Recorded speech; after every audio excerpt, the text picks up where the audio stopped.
অধ্যায় introduction to business স্ট্যাটিস্টিক্সের 2 নম্বর ক্লাসে দুইটা গুরুত্বপূর্ণ ম্যাথের সমাধান সম্পূর্ণ হাতে কলমে লিখে বোঝানো হবে। আগের ক্লাসটা মনোযোগ দিয়ে দেখে তারপরে এই ক্লাসটা দেখো। আজকে আমরা যে ম্যাথের সমাধান করব, স্টিম অ্যান্ড লিফ ডায়াগ্রাম, তারপর পাই চার্ট। দুইটার মধ্য থেকে যে কোনো একটা নিয়মের ম্যাথ তোমাদের পরীক্ষায় থাকবে, তবে বেশি থাকার সম্ভাবনা স্টিম অ্যান্ড লিফ ডায়াগ্রাম। আগে বেসিকটা বুঝিয়ে দিই। স্টিম অ্যান্ড লিফ ডায়াগ্রাম, এটাতে স্টিম এবং লিফ চিহ্নিত করার নিয়মটা কি? যদি যে কোনো এক সংখ্যা থাকে, যেমন ধরো দেওয়া আছে 7, যদি 7 থাকে তখন 7 হয়ে যাবে লিফ, 7-এর আগে তো কিছু নাই, 0 হয়ে যাবে স্টিম। একই নিয়মে যদি এখানে 9 থাকে তখন 9 হবে লিফ, এক সংখ্যা যেহেতু 0 হবে স্টিম। মানে যে কোনো এক সংখ্যার ক্ষেত্রে 0 স্টিম হবে, আর যে সংখ্যা থাকবে ওইটাই লিফ হবে, এটাই নিয়ম। এখন দুই সংখ্যার ক্ষেত্রে মনে করো আছে 12, তাহলে প্রথম যেটা এটাই হবে স্টিম, আর পরের যেটা সংখ্যা এটাই হবে leaf.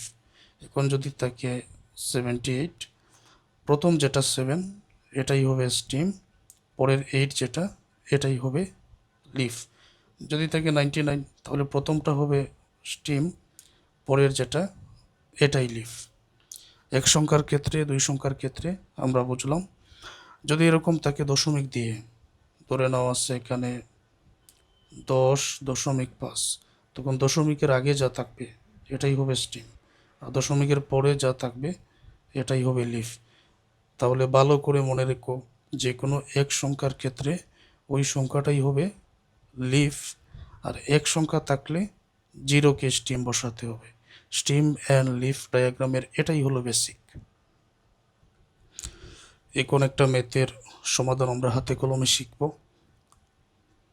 Construct A steam and leaf diagram from the following data. নিচের তথ্যগুলো থেকে স্টিম অ্যান্ড লিফ ডায়াগ্রাম তৈরি করার জন্য বলা হয়েছে। তো এখানে অনেকগুলো দেওয়া আছে, আমাদের প্রথমেই দেখে নিতে হবে সর্বনিম্ন সংখ্যা কত আছে, সর্বোচ্চ সংখ্যা কত আছে। সকল অঙ্কের জন্য একই নিয়ম।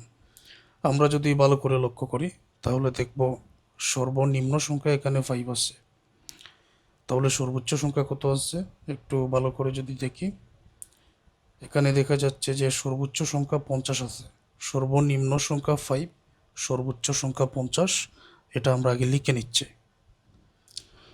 হেয়ার লোয়েস্ট ভ্যালু, সর্বনিম্ন সংখ্যা 5 আর হাইয়েস্ট ভ্যালু আছে, অ্যান্ড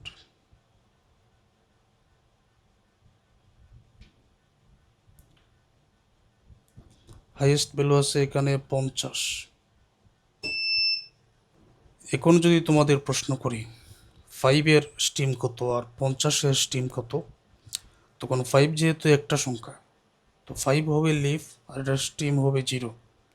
আর 50 যেটা, এটার আগের সংখ্যা হচ্ছে 5, 5 হচ্ছে স্টিম, 0 হচ্ছে লিফ। অর্থাৎ 5 যেহেতু আছে এই জন্য স্টিম আমাদের ধরতে হবে 0, আর 50 যেহেতু আছে স্টিম ধরতে হবে 5। সর্বনিম্ন 5, সর্বোচ্চ 50, 50-এর উপরে তো আর যাবে না কারণ এটা সর্বোচ্চ। এই জন্য আমাদের এখানে লিখে নিতে হবে, so we have take first steam is 0। কেন 0 ধরলাম? 5 আছে এই জন্য, এক সংখ্যা আছে, অ্যান্ড লাস্ট স্টিম ইজ 5, 50 আছে, তাহলে প্রথম যে সংখ্যা এটাই হবে স্টিম। কেন এটা ধরলাম এখন বুঝিয়ে দিচ্ছি। এখন একটা টেবিল অঙ্কন করতে হবে। একটা টেবিল আমরা অঙ্কন করে নিলাম স্টিম অ্যান্ড লিফ ডায়াগ্রামের জন্য। প্রথমে স্টিম, তারপর লিফ। অন্যান্য অঙ্ক যদি থাকে একই নিয়মেই কিন্তু আমাদের সমাধান করতে হবে। স্টিম অ্যান্ড লিফ ডায়াগ্রাম তৈরি করো বলা হলেই একই নিয়ম। এখন প্রথম যে সংখ্যা আছে আমরা এখানে দেখে নেই। প্রথম সংখ্যা আছে এখানে 10, তো 10 যেহেতু এটা দুই সংখ্যা, 1, প্রথম সংখ্যা 1 হবে স্টিম আর 0 হবে লিফ। এখন আমাদের স্টিম হিসাব করে কিন্তু বসাতে হবে। এখানে আছে 10, তো প্রথম সংখ্যা 1 আছে, 1 স্টিমের ঘরে 10টা আমরা কিভাবে লিখব? এই যে দেখো, তার আগে ওই যে কথাটা এখানে লিখেছি, we have take first steam is 0 আর লাস্ট স্টিম 5। তো 0 থেকে একেবারে 5 পর্যন্ত লিখে যেতে হবে। যেমন 0, 1, 2, 3, 4, 5, এই হিসাব করে কিন্তু আমি এখানে ঘরগুলো কেটে নিছি। প্রথমে 10 আছে, তার মানে স্টিম 1-এর ঘরে, অতএব 10 আছে, 10-এর আগের 1 বসাও আর 0টা এখানে বসিয়ে দাও, 0 হয়ে যাবে লিফ। এখন কীরকম দেখো, 10 পরে আছে 875। তো 875 এটা তো এক সংখ্যা করে, তো এক সংখ্যা করে যেহেতু এটা 0-এর ঘরে, তো এখন আমরা কীভাবে লিখব? তো 0 স্টিম যে করে এখানে 875, নিয়ম ছিল যদি এক এক সংখ্যা থাকে ওইটাই লিফ হবে, 8 লিফ, 7 লিফ, 5 লিফ।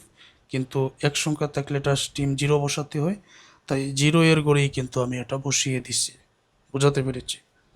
তারপরে কি আছে দেখো, 10, 13, 25। আচ্ছা, 10 এবং 13 এই দুইটা তো 1 স্টিমের করে, তাহলে এটা শেষের 0 আর এটা শেষের 3, আমি 1 স্টিমের করে বসিয়ে দিলাম। 1 স্টিম আছে, তো 10 এটার 0 আর 10-এর 0, 13-এর 3 আমি এখানে বসালাম। তারপরে কত আছে? আচ্ছা, এটা আমি এখানে দেখিয়ে দিচ্ছি। পরে আছে 10, 13 পরে আছে 25।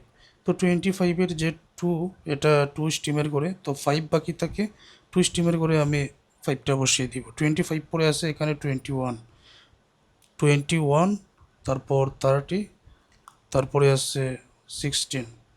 তো এটা 2 হচ্ছে স্টিম, তো 2-এর করে 1টা বসিয়ে দিব, 2-এর করে 1 বসালাম।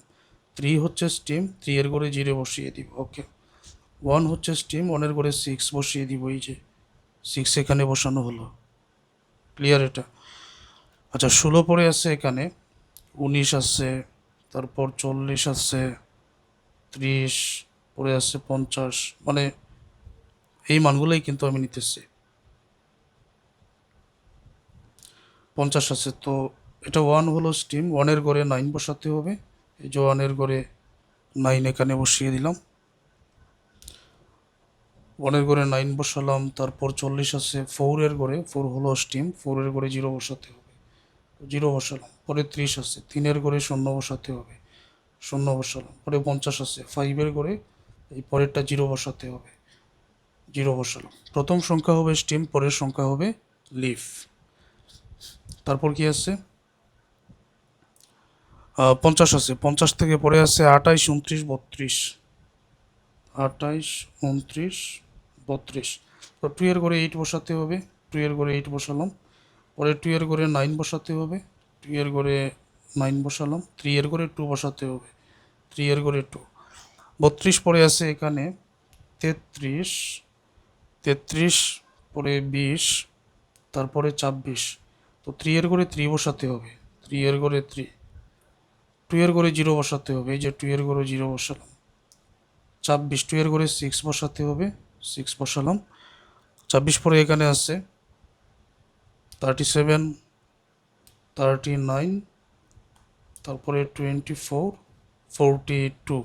এখন 3-এর ঘরে 7 বসাতে হবে, 3-এর ঘরে এখানে 7 বসালাম। 3-এর ঘরে 9 বসাতে হবে, 9 বসাও। 2-এর ঘরে 4 বসাতে হবে, 2-এর ঘরে 4 বসাও। 4-এর ঘরে 2 বসাতে হবে, 4-এর ঘরে 2 বসাও। মানগুলো এখানে বসানো শেষ হলো। তো এটাই শেষ নয়, এখন স্টিম, লিফ, ফাইনাল যেটা, ওইটা আবারও আমাদের তৈরি করতে হবে। কীরকম দেখো, final steam and leaf diagram, যেখানে স্টিম, লিফ, ফ্রিকোয়েন্সি, এই গড়গুলো হবে। এখন স্টিম 0, 1, 2, 3, 4, 5 পর্যন্ত লেখা হলো। তো লিফ লেখার নিয়মটা কি? ছোট থেকে বড় সাজিয়ে লিখতে হবে। 8, 7, 5 আছে এখানে, তো 8, 7, 5, প্রথমে 5 হবে, তারপরে 7 হবে, তারপরে 8 হবে, এটাই হচ্ছে ছোট থেকে বড়। তো আমি লিখে নিলাম 0-এর ঘরে 5, 7, 8, 5, 7, 8 কয়টা আছে এখানে সংখ্যা? 3টা, তাহলে ফ্রিকোয়েন্সি হবে 3, এটাই। পরে এখানে 1-এর ঘরে আছে দেখো, 00369। তো এটা তো ধারাবাহিক ছোট থেকে বড় সাজানোই আছে, যেরকম আছে ওইভাবেই আমরা লিখে দিব 00369, 1 2 3 4 5। তো এখানে আছে 5টা। 2 এর ঘরে 518906 এখন ধারাবাহিক লিখতে গেলে প্রথমেই 0 আসবে, তারপরে 1, তারপরে 4, তারপরে 5, তারপর 689। তাহলে 0145689 লিখে দিই।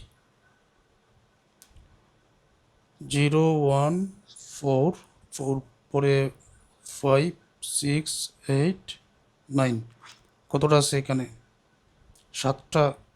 7টা আছে। তো এখানে হলো 7, 7টা সংখ্যা আছে, 7 বসাও। 002379। তো এটা ধারাবাহিক আছে, ছোট থেকে বড় আছে, যেরকম আছে লিখে নাও। 00237 কতটা আছে এখানে? 6টা আছে, 6। পরে আছে 02, এরপরে আছে 0, যেরকম আছে লিখে নাও। তো 02 2টা, এরপরে আছে 0, এখানে আছে 1টা। টোটাল ফ্রিকোয়েন্সি এখন আমরা যোগ করে দিব। যোগ করলে এখানে হবে 24।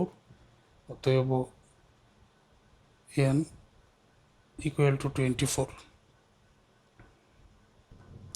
এই নিয়মে আমাদের স্টিম অ্যান্ড লিফ ডায়াগ্রাম সবসময় তৈরি করতে হবে। আচ্ছা, এখন আরও একটা ম্যাথের সমাধান বোঝাবো, লক্ষ্য করো সবাই। Draw A pie chart from the following expenditure of A family.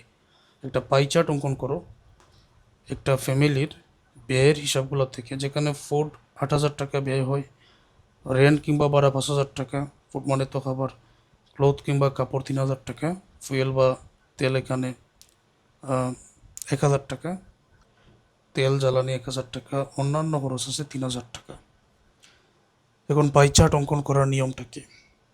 শুরুতে আমাদের টোটাল ব্যয় আলাদা আলাদা করতে হবে আর ডিগ্রি বাইর করতে হবে। পাই চার্ট মূলত এরকম, এই যে বৃত্তের মতো অঙ্কন করতে হবে।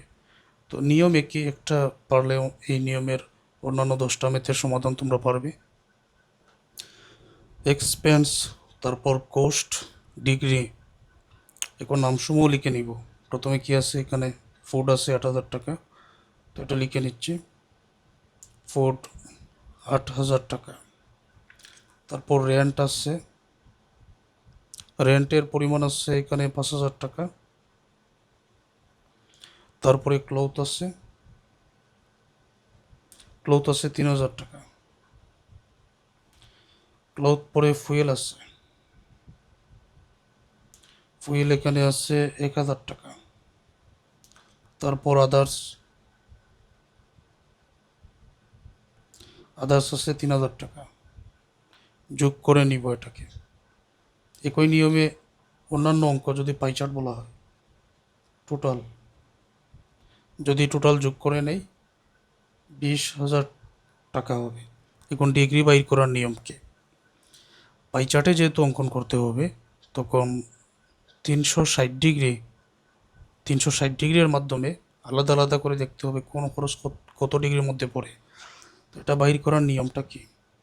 নিয়ম হচ্ছে, এই যে এখানে 8,000 আছে না, তো 8,000কে যতই থাকুক না কেন টোটাল টাকা দ্বারা ভাগ করতে হবে। এই যে 20,000 দ্বারা ভাগ করলাম, এই জন্য আগে টোটালটা বাইর করে নিলাম। 8,000কে 20,000 দ্বারা ভাগ আর গুণ করা হবে 360 ডিগ্রি দ্বারা।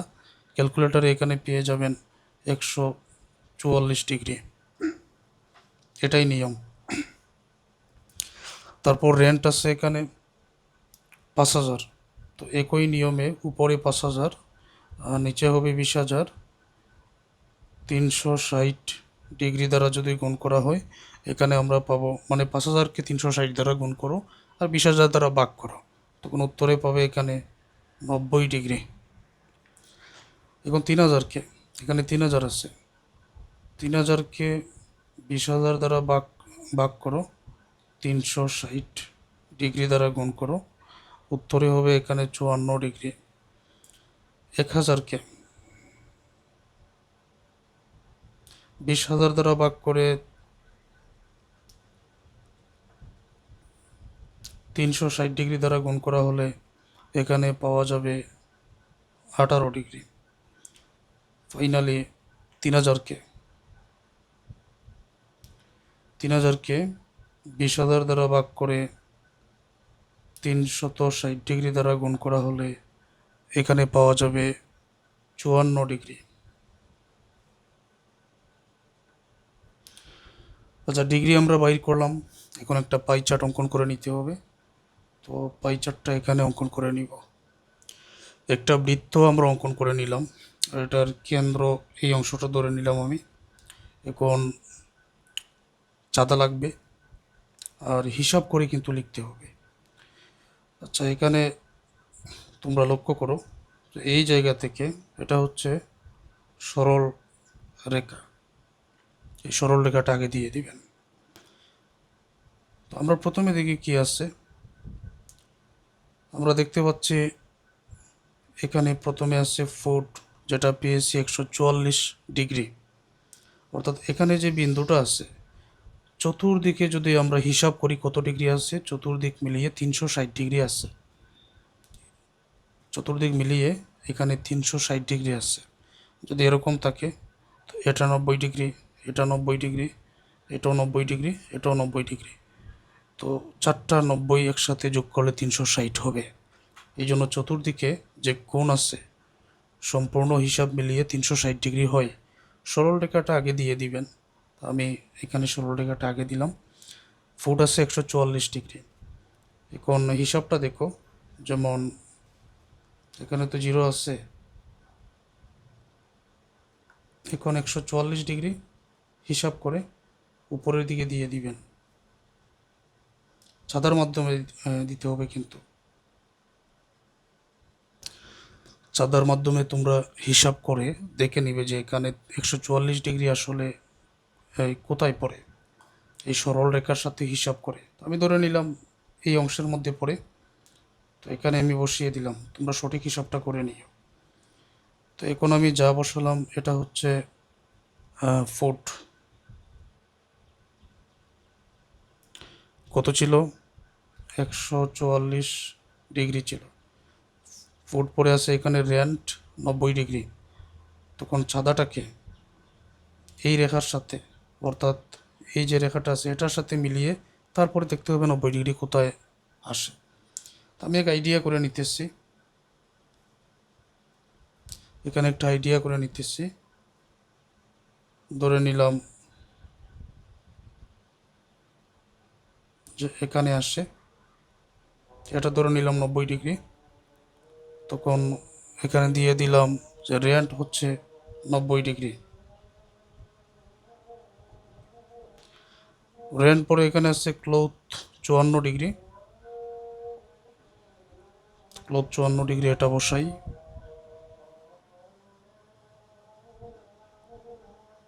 ধরে নিলাম আমি ক্লোথ 54 ডিগ্রি এতটুকু হবে।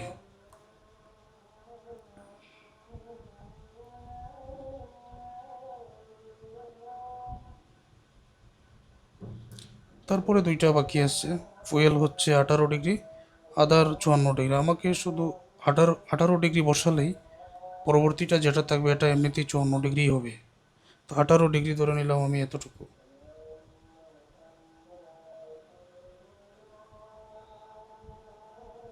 এতটুকু ধরে নিলাম।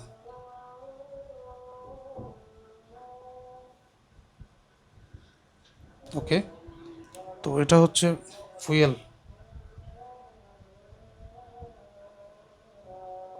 আর বাকি যেটা থাকবে আদার্স, আদার এমনিতেই 54 ডিগ্রি, এটা কিন্তু মিলে যাবে। এইরকমভাবে ছাদার মাধ্যমে তোমরা অবশ্যই সমাধান করবে। সঠিক মাপটা দিতে হবে, পরিমাপ যেন ঠিক থাকে। এইভাবে পাই চার্ট অঙ্কন করতে হবে। আশা করছি ক্লিয়ার।